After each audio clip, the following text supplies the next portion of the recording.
Hello friends, ಗುರುವಾರದಲ್ಲಿ ಏನಾಗುತ್ತೆ ಅಂತ ಹೇಳಿ ಒಂದು ವಿಡಿಯೋ ನೋಡೋಣ. ಅದಕ್ಕೂ ಮುಂಚೆ ವಿಡಿಯೋ ಇಷ್ಟ ಆಯಿತು ಅಂದರೆ ಸಬ್ಸ್ಕ್ರೈಬ್ ಮಾಡ್ಕೊಳ್ಳಿ, ಹಾಗೆ ವಿಡಿಯೋಗಂತೂ ತಪ್ಪದೇ ಲೈಕ್ ಕೊಡಿ. ಫ್ರೆಂಡ್ಸ್, ಮೊದಲಿಗೆ ಅಜ್ಜಿಗೆ ಮೀನಾ ಕಾಫಿ ಮಾಡಿಕೊಟ್ಟು ಕೂತ್ಕೊಂಡಿಬ್ರು ಮಾತಾಡ್ತಾ ಇರ್ತಾರೆ. ಮೀನಾ, ನೋಡು, ನಾನು ಹೇಳಿದ್ದೆಲ್ಲ ಅರ್ಥ ಆಯಿತು ಅಲ್ವಾ ನಿನಗೆ?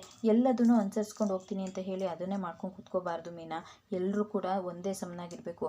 ಈಗ ಅವ್ರ 3 ಜನ ಹೇಗೆ ಮನೆಗೆ ಸೊಸೆನೋ, ನೀನು ಹಾಗೆ ಸೊಸೆ ಅಲ್ವಾ?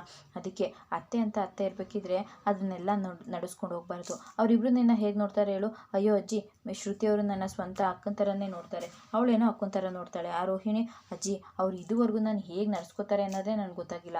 ಒಂದೊಂದು ಸಲ ಒಂದೊಂದು ಥರ ಮಾತಾಡ್ತಾರೆ ಅಲ್ವಾ? ಮತ್ತು ಈ ಮನೆಯಲ್ಲಿ ಅವ್ರಿಗೆ ಎಷ್ಟು ಹಕ್ಕಿದೆಯೋ ಅಷ್ಟೇ ಹಕ್ಕು ನಿನಗೂ ಇದೆ. ನೀನು ಅವ್ರ ಥರನೇ ಇರಬೇಕು, ಅವರು ನಿನ್ನ ಥರನೇ ಇರಬೇಕು. ಯಾರು ಮೇಲು ಕೇಳು ಅನ್ನೋದು ಇರಬಾರ್ದು. ನೋಡ್ದ್ಯಾ, ನಾನು ಹೇಳೋದು ಅರ್ಥ ಆಯ್ತಾ? ನೀನು ನಿನ್ನ ಸ್ವಾಭಿಮಾನನ ಬಿಟ್ಕೊಡ್ಬೇಡ, ನೀನು ನಿನ್ನ ಹಕ್ಕನ್ನು ಚಲಾಯಿಸಬೇಕು ಅಂತ ಹೇಳಿದಾಗ ಸರಿ ಆಯಿತು ಅಜ್ಜಿ ಅಂತ ಹೇಳ್ತಾಳೆ. ಏನಾಯಿತು ಅಂತ ಹೇಳಿದಾಗ ಸರಿ ಅಜ್ಜಿ ಆಯಿತು, ಮತ್ತು ಮುಖ ಯಾಕೆ ಹಿಂಗೆ ಸಪ್ಪೆ ಮಾಡ್ಕೊಂಡು ಕೂತಿದ್ಯಾ? ಏನಿಲ್ಲ ಅಜ್ಜಿ ಅಂತ ಹೇಳ್ತಾಳೆ. ಅದಾದಮೇಲೆ ಈ ಕಡೆ ರೋಹಿಣಿ ಮತ್ತು ಮನೋಜ ಇಬ್ಬರು ಕೂಡ ಶೋರೂಮ್ ತೋರಿಸೋದಕ್ಕೆ ಅಂತ ಹೇಳಿ ಆ ಫ್ರೆಂಡ್ಸನ್ನು ಕರ್ಕೊಂಡು ಬಂದಿರ್ತಾರೆ. ಬ್ರೋ ನೋಡಿ ಬ್ರೋ, ಇದೇ ನನ್ನ ಶೋರೂಮು ಅಂತ ಹೇಳಿದಾಗ, ಬ್ರೋ ನಿಜವಾಗ್ಲೂ ಇದು ನಿಮ್ಮ ಶೋರೂಮಾ? ನಂಗೆ ನಂಬೋದಕ್ಕೆ ಆಗ್ತಾ ಇಲ್ಲ. ನೀವು ನೋಡಿದ್ರೆ ಆಗ ಅದು ಮಾಡ್ತೀನಿ ಇದು ಮಾಡ್ತೀನಿ ಅಂತ ಹೇಳಿ ಬೊಗಳೆ ಬಿಟ್ಕೊಂಡು ಕೂತ್ಕೋತಿದ್ರಿ. ಏನು ಬ್ರೋ ಹೀಗಂತೀರಾ? ನಿಜ ಅಲ್ವಾ ಬ್ರೋ, ನೀವು ಹಾಗೆ ಮಾತಾಡ್ತಾ ಇದ್ದಿದ್ದು. ಆದರೆ ಈಗ ನೀವು ಇಷ್ಟು ದೊಡ್ಡ ಶೋರೂಮ್ ತೊಗೊಂಡಿದ್ದೀರಾ ಅಂದರೆ ನಂಬೋದಕ್ಕೆ ಆಗ್ತಾ ಇಲ್ಲ. ಇದಕ್ಕೆಲ್ಲ ಕಾರಣ ಯಾರು? ನಾನೇ ಅಲ್ವಾ ಆ ವ್ರತ ಮಾಡೋದಕ್ಕೆ ಗುರುಗಳ ಹತ್ರ ಕರ್ಕೊಂಡು ಹೋಗಿದ್ದು. ಬ್ರೋ, ಅವ್ರ ವ್ರತ ಅರ್ಧ ಆಯ್ತಲ್ಲ. ವ್ರತ ಅರ್ಧ ಆದರೆ ಏನು ಬ್ರೋ, ಇವಾಗ ನೋಡಿ ನೀವು ಶೋರೂಮ್ ತೊಗೊಂಡಿದ್ದೀರಾ. ವ್ರತ ಏನಾದರೂ ಪೂರ್ತಿ ಆಗಿಬಿಟ್ಟಿದ್ರೆ ನೀವೊಂದು ದೊಡ್ಡ ಶಾಪಿಂಗ್ ಮಾಲೇ ತೊಗೋತಾ ಇದ್ರಿ ಗೊತ್ತಾ ಅಂತ ಹೇಳ್ತಾನೆ. ಹೌದಾ? ಈಗ ಹಾಗಂತ ಹೋಗ್ಬಿಟ್ಟು ನಾನು ಮತ್ತೆ ಭಿಕ್ಷೆ ಬೇಡೋದಕ್ಕಾಗುತ್ತಾ?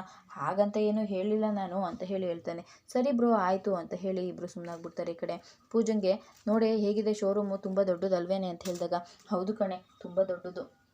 ಇದ್ರ ಜೊತೆಗೆ ನೀನು ಇನ್ನೊಂದು ಬಿಸ್ನೆಸ್ಸು ಕೂಡ ಮಾಡ್ಬೋದು ಕಣೆ ಅಂತ ಹೇಳ್ತಾಳೆ. ಇನ್ನೊಂದು ಬಿಸ್ನೆಸ್ಸಾ? ಯಾವುದೇ ಅಂತ ಹೇಳಿದಾಗ, ಹಾಗೆ ನೀನು ಆನ್ಲೈನ್ ಕ್ಲಾಸಲ್ಲಿ ಹೇಗೆ ಮೋಸ ಮಾಡಿ ದುಡ್ಡು ಕಿತ್ಕೋಬೋದು ಅನ್ನೋದನ್ನು ತೋರಿಸ್ಕೊಡ್ಬೋದು. ಅಲ್ಲ ಕಣೆ, ಹೋಗಿ ನಿಮ್ಮ ಮಾವಂಗೆ ಸೇರಬೇಕಾಗಿರೋ ದುಡ್ಡನ್ನ ಇಟ್ಕೊಂಡು ನೀನು ಬಿಸ್ನೆಸ್ ಶುರು ಮಾಡಿದ್ಯಲ್ಲ, ಸರಿನೇನೆ ಇದು ಅಂತ ಹೇಳಿದಾಗ, ಏಯ್ ಯಾಕೆ ಹಾಗೆಲ್ಲ ಮಾತಾಡ್ತಾ ಇದೆಯಾ? ದೇವರು ನಮಗೊಂದು ಅವಕಾಶ ಮಾಡಿಕೊಟ್ಟಿದ್ದಾನೆ, ಅದನ್ನು ಯೂಸ್ ಮಾಡ್ಕೊಳ್ಳೋದ್ರಲ್ಲಿ ಏನು ತಪ್ಪಿದೆ ಹೇಳು ಅಂತ ಹೇಳಿದಾಗ, ಹಾಗಂತ ನೀನು ಇದನ್ನೇ ಒಳ್ಳೆಯದು ಇದೇ ಸರಿ ಅಂತ ಅನ್ಕೋಬೇಡಮ್ಮ. ನಿನ್ನ ಬಗ್ಗೆ ಏನಾದರೂ ಗೊತ್ತಾಯಿತು ಅಂತಂದರೆ ಹೇಗೆ ನಡೆಸ್ಕೋತಾರೆ ಅಂತ ಗೊತ್ತಾ? ನೋಡು, ಇವಾಗ ನಾನು ಮನೋಜ್ ಜೊತೆಗೆ ನಿಂತ್ಕೊಂಡ್ರೆ ಮುಂದೆ ಏನೇ ಆದರೂ ಕೂಡ ಅವರು ನನ್ನ ಜೊತೆಗೆ ನಿಂತ್ಕೋತಾರೆ ಕಣೆ. ಮೊದಲು ನಮಗೆ ಇದರಲ್ಲಿ ಚೆನ್ನಾಗಿ ಸಕ್ಸಸ್ ಸಿಕ್ಕಿ ಒಂದೊಳ್ಳೆ ದುಡ್ಡು ಬಂದರೆ ನಾವು ಆ ದುಡ್ಡನ್ನೆಲ್ಲ ನಿಮ್ಮ ಮಾವಂಗೆ ಕೊಡ್ತೀವಿ ತಾನೇ ಅಂತ ಹೇಳ್ತಾಳೆ. ಆಗ ಇಬ್ಬರು ಬಂದು ನಿಂತ್ಕೋತಾರೆ. ಹೇಗಿದೆ ಶೋರೂಮು? ತುಂಬ ಚೆನ್ನಾಗಿದೆ. ನೋಡಿ, ಈ ಇನಾಗ್ರೇಷನ್ ಫಂಕ್ಷನ್ ಯಾವಾಗ ಇಟ್ಕೊಂಡಿದ್ದೀರಾ? ಓಪನಿಂಗ್ ನೆಕ್ಸ್ಟ್ ವೀಕಲ್ಲೇ ಇಟ್ಕೊಂಡಿದ್ದೀವಿ ಅಂತ ಹೇಳ್ತಾ ಇರ್ತಾರೆ. ಅಷ್ಟರಲ್ಲಿ ಓನರ್ ಬರ್ತಾರೆ. ಏನಪ್ಪ ಅಂಗಡಿ ಎಲ್ಲ ತೋರಿಸ್ತೀಯಾ, ಚೆನ್ನಾಗಿದೆಯಾ ಅಂತ ಹೇಳಿದಾಗ, ಹಾಂ ಸರ್ ಚೆನ್ನಾಗಿದೆ, ಎಲ್ಲೂ ಚೆನ್ನಾಗಿದೆ ಅಂತಂದರು. ಇನ್ನು 2 ದಿನದಲ್ಲಿ ಎಲ್ಲ ಪ್ರೋಸೆಸ್ಸು ಮುಗಿಯುತ್ತಪ್ಪ, ಆಮೇಲೆ ಅಂಗಡಿನ ನೀನೇ ತೊಗೋಬೋದು ಅಂತ ಹೇಳಿದಾಗ, ಓಕೆ ಸರ್ ಆಯಿತು. ನೋಡು, ಅಂಗಡಿಗೆ ಏನಾದರೂ ಹೆಸರು ಚೇಂಜ್ ಮಾಡಬೇಕು ಅಂದ್ಕೊಂಡಿದ್ದೀವಿ ಸರ್ ಅಂತ ಹೇಳಿದಾಗ, ನೀವು ತೊಗೊಂಡ್ಮೇಲೆ ನಿಮ್ಮ ಇಷ್ಟ ಅಮ್ಮ, ಆದರೆ ಕಸ್ಟಮರ್ನ ಮಾತ್ರ ಚೆನ್ನಾಗಿ ನೋಡ್ಕೋಬೇಕು. ನಾನು ಶ್ರದ್ಧೆಯಿಂದ ಕೆಲಸ ಮಾಡಿರೋದಕ್ಕೆ ಇವತ್ತು ಇಷ್ಟು ಮುಂದುವರೆದಿದೆ, ನೀವು ಹಾಗೆ ನಡೆಸ್ಕೊಂಡು ಹೋಗಿ ಅಂತ ಹೇಳಿದಾಗ, ಸರಿ ಸರ್ ಆಯಿತು ಅಂತ ಹೇಳ್ತಾರೆ. ಓಪನಿಂಗ್ನ ಸ್ವಲ್ಪ ಗ್ರ್ಯಾಂಡಾಗಿ ಇಟ್ಕೊಳ್ಳಿ, ಜನಗಳಿಗೂ ಕೂಡ ಹೈಲೈಟ್ ಆಗುತ್ತೆ ಅಂತ ಹೇಳಿದಾಗ, ಸರಿ ಸರ್ ಆಯಿತು ಅಂತ ಹೇಳ್ತಾರೆ. ಅದಾದಮೇಲೆ ಅವ್ರು ಹೋದ ತಕ್ಷಣವೇ ಈ ಕಡೆ ಪಾರ್ಕ್ ಫ್ರೆಂಡು, ಬ್ರೋ ನೀವು ಓಪನಿಂಗ್ ಹೇಗೆ ಮಾಡಬೇಕು ಅಂತ ಅಂದ್ಕೊಂಡಿದ್ದೀರಾ? ನೋಡಬೇಕು ಬ್ರೋ, ಹೆಸರು ಅದು ನಮ್ಮ ಅತ್ತೆ ಹೆಸರು ಇಡ್ತಾ ಇದ್ದೀವಿ, ಅದೇ ಆಪ್ಷನು ಬ್ರೋ, ನೋ ಆಪ್ಷನ್ಸ್ ಅಂತ ಹೇಳ್ತಾನೆ. ಸರಿ ಆಯಿತು, ಹೆಸರು ಯಾವುದಾದ್ರೂ ಆಗಲಿ, ಒಂದು ದೊಡ್ಡ ಹೀರೋಯಿನ್ಗಳನ್ನ ಕರೆಸಿ ಇನಾಗ್ರೇಷನ್ ಮಾಡಿಸ್ಬಿಡಿ. ಹೀರೋಯಿನ್ನ ಅಂತ ಹೇಳಿದಾಗ, ಯಾಕೆ ನಯನತಾರ, ಸಮಂತ ಇವ್ರು ಆಗ್ತಾರಾ?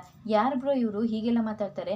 ಈ ಅಂಗಡಿಗೆ ಅವರೆಲ್ಲ ಇನಾಗ್ರೇಷನ್ ಮಾಡೋದಕ್ಕೆ ಬರ್ತಾರಾ ಮತ್ತೆ ಅಂತ ಹೇಳಿದಾಗ, ಇವಾಗ ರೀಸೆಂಟಾಗಿ ಯಾರಾದ್ರೂ ಹೊಸ ಹೀರೋಯಿನ್ ಬಂದು ಫೇಮಸ್ ಆಗಿರ್ತಾರಲ್ಲ ಅವ್ರನ್ನ ಕರೆಸಿ, ಯಾಕಂದರೆ ಅವರು ನೋಡೋ ನೆಪದಲ್ಲಿ ಅಂಗಡಿಗೆ ತುಂಬ ಜನ ಬರ್ತಾರೆ, ಆಮೇಲೆ ನಿಮ್ಮ ಶೋರೂಮ್ ಹೆಸರೆಲ್ಲ ತುಂಬ ಹೈಲೈಟ್ ಆಗುತ್ತೆ ಅಂತ ಹೇಳ್ತಾನೆ. ಹೌದಲ್ವಾ ಬ್ರೋ, ಒಳ್ಳೆ ಐಡಿಯಾ ಕೊಟ್ರಿ, ಯಾರನ್ನು ಕರೆಸೋದು ಅಂತ ಹೇಳಿ ಯೋಚನೆ ಮಾಡ್ತಾ ಇರ್ತಾರೆ. ಈ ಕಡೆ ಮನೆಯಲ್ಲಿ ಮೀನಾ ಮಲ್ಕೊಳ್ಳೋದಕ್ಕೆ ಅಂತ ಹೇಳಿ ಹಾಸಿಗೆ ಆಗ್ತಾ ಇರ್ತಾಳೆ.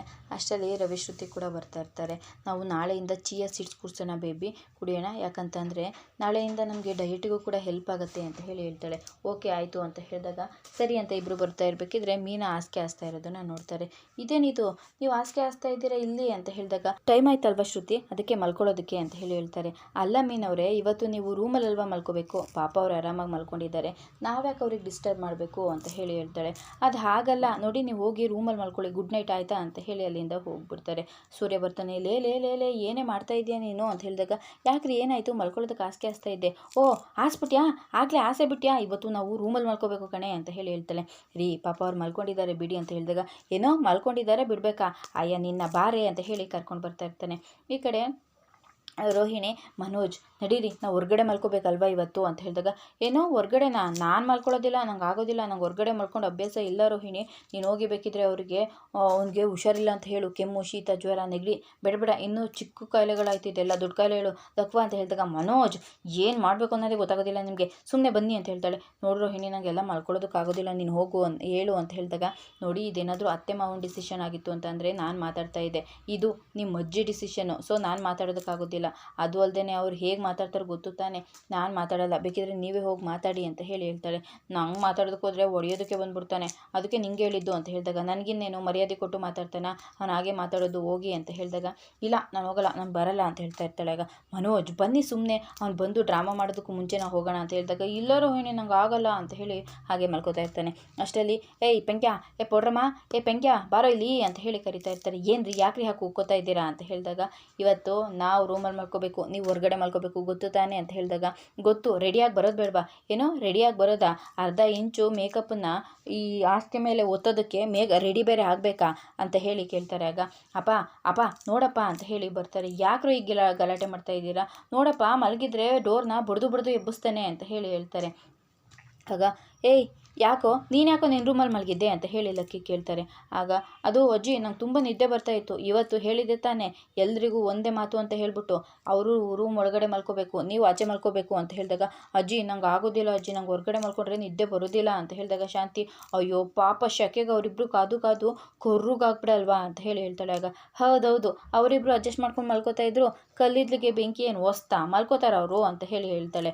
ನೋಡಿ ಅವಳು ಬಂದಾಗಿಂದನೂ ಹೊಸ ಇದರಲ್ಲೇ ಇರೋದು, ಈಗ ಹೋಗಿ ಆಗ ಮಲ್ಕೊಂತಂದರೆ ಆಗುತ್ತಾ, ಯಾರ್ಯಾರು ಎಲ್ಲೆಲ್ಲಿ ಇಡಬೇಕು ಅಲ್ಲಲ್ಲೇ ಇಡಬೇಕು, ಕೆಲವೊಂದೊಂದು ಬೇಡ ಅಂದರೂ ಮನೆಗೆ ಬರುತ್ತೆ, ಕೆಲವೊಂದನ್ನು ಬೇಕು ಅಂದರೂ ಬೇಡ ಅಂತಾರೆ ಅಂತ ಹೇಳಿದಾಗ, ನಂಗೆ ತುಂಬ ಶಕೆ ಆಗುತ್ತಪ್ಪ ಅಂತ ಹೇಳಿ ಹೇಳ್ತಾ ಇರ್ತಾನೆ. ಆಗ ಹಾಗಿದ್ರೆ ನಾನು ಫೋನ್ ಮಾಡಿ ನಮ್ಮ ಅಮ್ಮಗೆ AC ಕಳಿಸ್ಕೊಡ್ಲಿ ಅಂತ ಹೇಳ, ಈಗಲೇ ಕಳಿಸ್ಕೊಟ್ಬಿಡ್ತಾರೆ ಅಂತ ಹೇಳಿದಾಗ, ಶ್ರುತಿ ಅದೆಲ್ಲ ಬೇಡ, ಅದು ಚೆನ್ನಾಗಿರಲ್ಲ. ಯಾಕೆ ಚೆನ್ನಾಗಿರಲ್ಲ ರವಿ, ಹೌದಮ್ಮ ಇದುವರೆಗೂ ನಾನು ಯಾರ ಹತ್ರನೂ ಯಾವುದಕ್ಕೂ ಕೈಯೊಡ್ಡಿ ಬೇಡ್ದನಲ್ಲ, ಈಗ ಹೋಗಿ ನಮ್ಮ ಮನೇಲಿ ಶಕೆ ಆಗುತ್ತೆ AC ಕಳಿಸ್ಕೊಡಿ ಅಂತ ಆಗುತ್ತಾ ಅಂತ ಹೇಳಿದಾಗ, ಆಗ ಏನು ಮಾತಾಡದೆ ಸುಮ್ಮನೆ ನಿಂತ್ಕೊಂಡ್ಬಿಡ್ತಾಳೆ. ನೋಡು ಜಾಸ್ತಿ ಮಾತಾಡೋಂಗಿಲ್ಲ, ನೀವಿಬ್ರು ಹೊರಗಡೆ ಮಲ್ಕೊಳ್ಳಿ, ನಾನು ಹೋಗಿ ಮಲ್ಕೋಬೇಕು. ಏಯ್ ಮಿಡ್ತೆ ಹೋಗಿ ಮಲ್ಕೊಳ್ಳೆ, ರಂಗ ಹೋಗಪ್ಪ ಮಲ್ಕೋ ಅಂತ ಹೇಳಿದಾಗ, ಅವ್ರಿಗೆ ಮಾತ್ರ ರಂಗ ಹೋಗಿ ಮಲ್ಕೋ ಅಂತಾರೆ, ನನ್ನ ಮಿಡ್ತೆ ಪಡ್ತೆ ಅಂತಾರೆ ಅಂತ ಹೇಳಿದಾಗ, ಏನೇ ಶಾಂತಿ ಗೊಣ್ಕೊಡ್ತಾ ಇದೆಯಾ, ಏನಿಲ್ಲ ಅತ್ತೆ ನಾಮ ದೇವ್ರನ್ನ ಮಾಡ್ತಾ ಇದ್ದೆ ಅಂತ ಹೇಳಿದಾಗ, ಹಾಡು ಭಜನೆ ಮಾಡ್ಕೊಂಡೆ ಮಲ್ಕೋ ಹೋಗು ಅಂತ ಹೇಳಿ ಕಳಿಸ್ತಾರೆ. ಸರಿ ಅಂತ ಹೇಳಿ ಬೈಕೊಂಡು ಹೋಗ್ತಾಳೆ. ಅದಾದಮೇಲೆ ಏನು ಮಕ್ಕ ನೋಡ್ತಾ ಇದೆಯಾ ಪೌಡ್ರ್ ಪೆಂಗ್ಯಾ, ಹೋಗಿ ಮಲ್ಕೊಳ್ಳಿ, ಹಾಸಿಗೆ ರೆಡಿ ಆಗಿದೆ ಅಂತ ಹೇಳಿದಾಗ, ನಮಗೆ ನಿಮ್ಮ ಚಾಪೆ ಹಾಸಿಗೆ ಏನು ಬೇಕಾಗಿಲ್ಲ, ನಮ್ಮದೇ ತರ್ತೀವಿ ಅಂತ ಹೇಳಿ ಹೋಗ್ತಾರೆ. ಆಗ ಸರಿ ಆಯಿತು ಅಂತ ಬಂದು ರೂಮಲ್ಲಿ ಎಲ್ಲನೂ ತೊಗೊಂಡು ಹೋಗ್ತಾ ಇರ್ತಾರೆ. ತೊಗೊಂಡೋಗಿ ಅಂತ ಹೇಳಿ ಸೂರ್ಯ ಕೂಡ ಕಳಿಸ್ತಾನೆ. ಹೊರಗಡೆ ಮಲ್ಕೊಂಡಿರ್ತಾರೆ. ಏಯ್ ಬಾರೇ ಇವತ್ತು ಮಂಚ ನಮ್ಗೆ ಕಾಯ್ದಿದೆ ಅಂತ ಹೇಳಿ ಸೂರ್ಯ ಒಳಗಡೆ ಬರ್ತಾನೆ. ಮನೋಜ ಬಂದು ಹೊರಗಡೆ ಕೂತಿರ್ತಾನೆ. ಮನೋಜ್ ಯಾಕೆ ಮನೋಜ್ ಬೇಜಾರು ಮಾಡ್ಕೊಂಡು ಕೂತಿದ್ದೀರಾ, ಇನ್ನೇನು ರೋಹಿಣಿ ನಂಗೆ ಹೊರಗಡೆ ಮಲ್ಕೊಂಡು ಅಭ್ಯಾಸ ಇಲ್ಲ ಗೊತ್ತಾ, ಒಂದು ವಾರ ಅಲ್ವಾ ಅಡ್ಜಸ್ಟ್ ಮಾಡ್ಕೊ, ಒಂದು ವಾರನ ಒಂದು ತಿಂಗಳಿಗೆ 2 ವಾರ ಬರುತ್ತೆ ಗೊತ್ತಾ ಅಂತ ಹೇಳಿದಾಗ, 2 ವಾರ ಅಲ್ಲ ಇದು ಒಂದೇ ವಾರ ಅಷ್ಟೇ. ಅದು ಹೇಗೆ ಹೇಳ್ತೀಯಾ, ಯಾಕಂತಂದರೆ ನಾವೇನೋ ಮಲ್ಕೊಂಡಿದ್ದೀವಿ, ಆದರೆ ಶ್ರುತಿ ಚಾಪೆ ಮೇಲೆ ಮಲ್ಕೊಳ್ಳೋದಿಲ್ಲ, ಅವಳು ಬಂದಾಗ ಈ ಮಲ್ಕೊಳ್ಳೋದಕ್ಕಾಗೋದಿಲ್ಲ ಅಂತ ಹೇಳಿ ಏನಾದರೂ ಗಲಾಟೆ ಮಾಡೇ ಮಾಡ್ತಾಳೆ, ಆವಾಗಿದ್ದೆಲ್ಲ ಕ್ಯಾನ್ಸಲ್ ಆಗುತ್ತೆ ಅಂತ ಹೇಳಿದಾಗ, ಹಾಗೆ ಹೇಳ್ತೀಯಾ ರೋಹಿಣಿ, ನಾವು ಚೆನ್ನಾಗಿ ಬಿಸ್ನೆಸ್ ಎಲ್ಲ ಆದಮೇಲೆ ಒಂದು ಫ್ಲಾಟ್ ತೊಗೊಂಡ್ಬಿಡ್ಬೇಕು ಅಂತ ಹೇಳಿದಾಗ, ಏನು ಮನೋಜ್ ಹೇಳ್ತಾ ಇದ್ದೀರಾ, ಫ್ಲಾಟಾ ಅಂದರೆ ನಾವು ಬೇರೆ ಸಂಸಾರ ಮಾಡಬೇಕಾ, ಹೌದು ರೋಹಿಣಿ, ಯಾಕೆ ಗೊತ್ತಾ, ನಮ್ಮದೇ ಫ್ಲಾಟ್ ಆಯಿತು ಅಂತಂದರೆ ಯಾರು ನಮ್ಮನ್ನು ಮನೆಯಿಂದ ಆಚೆ ಹಾಕಲ್ಲ ಗೊತ್ತಾ ಅಂತ ಹೇಳಿ ಹೇಳ್ತಾನೆ. ಹಾಗಿದ್ರೆ ಮನೋಜ್ಗೂ ಈ ಮನೆಯಿಂದ ಆಚೆ ಹೋಗೋ ಐಡಿಯಾ ಇದೆ, ಇದೇ ಒಳ್ಳೆ ಪ್ಲ್ಯಾನು ಅಂತ ಹೇಳಿ ರೋಹಿಣಿ ಕೂಡ ಓಕೆ ಮನೋಜ್ ನೀವು ಹೇಳ್ದಾಗೆ ಆಗಲಿ, ಬಿಸ್ನೆಸ್ ಎಲ್ಲ ಚೆನ್ನಾಗಾದ್ಮೇಲೆ ಸ್ವಲ್ಪ ದಿನ ನೋಡಿಕೊಂಡು ಬೇರೆ ಹೊಸ ಫ್ಲ್ಯಾಟೇ ಪರ್ಚೇಸ್ ಮಾಡೋಣ ಅಂತ ಹೇಳಿ ಹೇಳ್ಕೊಡ್ತಾಳೆ. ಸರಿ ಅಂತ ಹೇಳಿ ಬಂದು ಮಲ್ಕೊಳ್ಳಿ ಅಂತ ಹೇಳಿದಾಗ, ರೋಹಿಣಿ ನಂಗೆ ನಿದ್ದೆ ಬರ್ತಾ ಇಲ್ಲ, ಏನು ಮನೋಜ್ ಹೀಗೆಲ್ಲ ಮಾಡ್ತಾ ಇದ್ದೀರಾ, ಏನು ಯೋಗ ಮಾಡ್ತಾ ಇದ್ದೀರಾ, ನಿದ್ದೆ ಬರ್ತಿಲ್ವಲ್ಲ, ಅದಕ್ಕೆ ನೋಡಿ ನನಗೆ ತುಂಬ ನಿದ್ದೆ ಬರ್ತಾ ಇದೆ, ನಾನು ಮಲ್ಕೋಬೇಕು, ನೀವು ಏನಾದರೂ ಮಾಡ್ಕೊಳ್ಳಿ, ಸರಿ ನನಗೆ ಅಲ್ಲಿ ಪಿಲೋ ಇದೆಯಲ್ಲ ಕೊಡಿ, ಹಾಗೆ ಆ ಬೆಡ್ಶೀಟು ಒತ್ತಿ ನಂಗೆ ತುಂಬ ಚಳಿ ಆಗ್ತಾ ಇದೆ ಅಂತ ಹೇಳಿ ರೋಹಿಣಿ ಮಲ್ಕೊಂಡ್ಬಿಡ್ತಾಳೆ. ಪಾಪ ಈ ಕಡೆ ಮನೋಜ್ಗೆ ನಿದ್ದೆ ಬರದೆ ಒದ್ದಾಡ್ತಾ ಇರ್ತಾನೆ. ಯಾಕೆ ಮನೋಜ್ ಹೀಗೆಲ್ಲ ಒದ್ದಾಡ್ತಾ ಇದ್ದೀರಾ ಅಂತ ಹೇಳಿದಾಗ, ಇನ್ನೇನು ಮಾಡಲಿ ರೋಹಿಣಿ ನಂಗೆ ನಿದ್ದೆ ಬರ್ತಾ ಇಲ್ಲ ಅಂತ ಹೇಳಿ ಹಾಗೆ ಆ ಕಡೆ ಈ ಕಡೆ ಕೂತ್ಕೊಂಡು ಟೈಮ್ ಪಾಸ್ ಮಾಡ್ತಾನೆ ಇರ್ತಾನೆ. ಈ ಕಡೆ ರೂಮಲ್ಲಿ ಸೂರ್ಯ ಮೀನಾ ಬಾರಿ ಮಲ್ಕೊಂಬಿಡೋಣ, ನಮಗೋಸ್ಕರ ಹಾಸಿಗೆ ಕಾಯ್ದಿದೆ ಅಂತ ಹೇಳಿದಾಗ, ಇವಳು ಹಾಸಿಗೆನ ಚಾಪೆ ಕೆಳಗಡೆ ಹಾಸ್ತಾ ಇರ್ತಾಳೆ. ಯಾಕೆ ಕೆಳಗಡೆ ಹಾಸ್ತಾ ಇದೆಯಾ ಅಮ್ಮ, ಹಾಸಿಗೆ ಮೇಲೆ ಮಲ್ಕೊಳ್ಳೋಂಬಾ ಅಂತ ಹೇಳಿದಾಗ, ರೀ ನಮಗೆ ಇದು ಒಂದು ವಾರಕ್ಕಷ್ಟೇ ಸಿಕ್ಕಿರೋದು, ಅದು ಅಲ್ಲದೆ ಇದು ಅವ್ರ ರೂಮು ಅವ್ರ ಹಾಸಿಗೆ ನಮ್ಮದೇನಲ್ಲ, ಬನ್ನಿ ನಾವು ಕೆಳಗಡೆನೇ ಮಲ್ಕೊಳ್ಳೋಣ, ಬೇಕಿದ್ರೆ ನೀವು ಮಲ್ಕೊಳ್ಳಿ, ನಾನು ಇಲ್ಲಿ ಕೆಳಗಡೆನೇ ಮಲ್ಕೋತೀನಿ ಅಂತ ಹೇಳಿದಾಗ, ಅಲ್ಲ ಕಣಮ್ಮ ಏನಮ್ಮ ನೀನು ಅಂತ ಹೇಳಿದಾಗ, ರೀ ಸುಮ್ಮನೆ ಬನ್ನಿ ಇಲ್ಲಾಂದರೆ ಹೋಗಿ ಮಲ್ಕೊಳ್ಳಿ ಅಂತ ಹೇಳಿದಾಗ, ಮೀನಾ ನಂಗೆ ನೀನು ಇಲ್ಲದೆ ನಿದ್ದೆ ಬರೋಲ್ಲಮ್ಮ, ನೀನು ಇರಬೇಕು ಪಕ್ಕದಲ್ಲಿ, ನೀನು ಮಲ್ಕೊಂಡಾಗ ನಿನ್ನ ಪಕ್ಕದಲ್ಲಿ ಹೂವು ವಾಸನೆ ಬರುತ್ತೆ ನೋಡು, ಅದಿಲ್ಲ ಅಂದರೆ ನಂಗೆ ನಿದ್ದೆ ಬರೋಲ್ಲ, ನೀನು ಇಲ್ಲದೇ ಮಲ್ಕೊಳಕ್ಕಾಗಲ್ಲ ಕಣೆ ಅಂತ ಹೇಳ್ತಾ ಇರ್ತಾನೆ. ಹೌದಾ ಸರಿ ಆಯಿತು, ನೀವು ಮೇಲೆ ಮಲ್ಕೊಳ್ಳಿ, ನಾನು ಒಂದೆರಡು ಹೂ ಕಿತ್ಬಿಟ್ಟು ಅಲ್ಲಿ ಇಡ್ತೀನಿ, ಹಾಗೆ ವಾಸನೆ ನೋಡ್ಕೊಂಡು ಮಲ್ಕೊಳ್ಳಿ. ಏಯ್ ನೀನೇ ಪಕ್ಕದಲ್ಲೇ ಇದೆಯಾ, ನೀನು ಇಲ್ಲದೆ ನಿದ್ದೆ ಬರೋಲ್ಲ ಅಂತಂದರೆ 2 ಹೂ ಕಿತ್ತಿಡ್ತೀನಿ ಅಂತ ಹೇಳ್ತೀಯಲ್ಲೇ ನೀನು, ಎಲ್ಲಿ ಹೂ ಘಮ ಘಮ ಅಂತ ಇದೆ ನೋಡ್ತೀನಿ ಅಂತ ಹೇಳಿ ಹಾಗೆ ತಪ್ಕೋತಾ ಇರ್ತಾನೆ. ಅವರಿಬ್ಬರು ಖುಷಿಯಾಗಿ ಮಲ್ಕೋತಾ ಇರ್ತಾರೆ. ಈ ಕಡೆ ಮನೋಜ್ಗೆ ನಿದ್ದೆ ಬರ್ದೇನೆ ಒದ್ದಾಡ್ತಾ ಇರ್ತಾನೆ. ಬೆಳಗ್ಗೆ ಎದ್ದು ಎಲ್ಲರೂ ತಿಂಡಿ ತಿನ್ನೋಕೆ ಬಂದಿರ್ತಾರೆ, ಎಲ್ಲರೂ ತಿಂತಾ ಇರ್ತಾರೆ. ಮನೋಜ ಮಾತ್ರ ಕೂತ್ಕೊಂಡು ತುಗಿಡಿಸ್ತಾ ಇರ್ತಾನೆ. ಸೂರ್ಯ ಇದನ್ನ ನೋಡಿ, ಅಪ್ಪೋ ನಿಮ್ಮ ಫೇಸ್ ಕಟ್ನ ಲೆಫ್ಟಿಗೆ ಟರ್ನ್ ಮಾಡಿ ನೋಡಪ್ಪ, ಅಲ್ಲಿ ಪ್ಲೇಟಿಗೆ ತಿಂಡಿ ಹಾಕ್ತಾ ಇಟ್ಕೆ ಗಪ್ಕ ಅಂತ ತಿಂತಿದ್ದೋನು ಇವತ್ತು ತಟ್ಟೆ ಮುಂದೆ ಕುತ್ಕೊಂಡು ದೇವ್ರ ಜಪ ಮಾಡ್ತಾ ಇದ್ದಾನೆ ಅಂತ ಹೇಳಿದಾಗ, ಏಯ್ ಮನೋಜ ಅಂತ ಹೇಳಿ ಕೂಗ್ತಾರೆ. ಮಾತಾಡೋದಿಲ್ಲ. ರೀ ಮನೋಜ್ ಅಂತ ಹೇಳಿ ಕೂಗ್ದ ತಕ್ಷಣ, ಸರ್ ಬನ್ನಿ sir welcome sir, T V fridge washing machine AC ಏನು ಕೊಡಲಿ ಸರ್, ಇವಾಗ 62 ಇಂಚಿಂದು TV ಹೊಸದು ಬಂದಿದೆ ಸರ್, ತುಂಬ ಚೆನ್ನಾಗಿದೆ, ತಗೊಳ್ಳಿ ಸರ್ ಅಂತ ಹೇಳಿ ಹೇಳ್ತಾ ಇರ್ತಾನೆ. ಇದನ್ನೆಲ್ಲ ನೋಡಿ ಅವರೆಲ್ಲರೂ ಕೂಡ ನಗ್ತಾ ಇರ್ತಾರೆ. ರೋಹಿಣಿ ಕೋಪ ಮಾಡಿಕೊಂಡು ಕೂತ್ಕೋತಾಳೆ. ಇದಿಷ್ಟು ಗುರುವಾರದ ವಿಡಿಯೋ ಇಷ್ಟ ಆಯಿತು ಅಂದರೆ ಸಬ್ಸ್ಕ್ರೈಬ್ ಮಾಡ್ಕೊಳ್ಳಿ, ಹಾಗೆ ವಿಡಿಯೋಗೊಂದು ತಪ್ಪದೆ ಲೈಕ್ ಕೊಡಿ ಫ್ರೆಂಡ್ಸ್.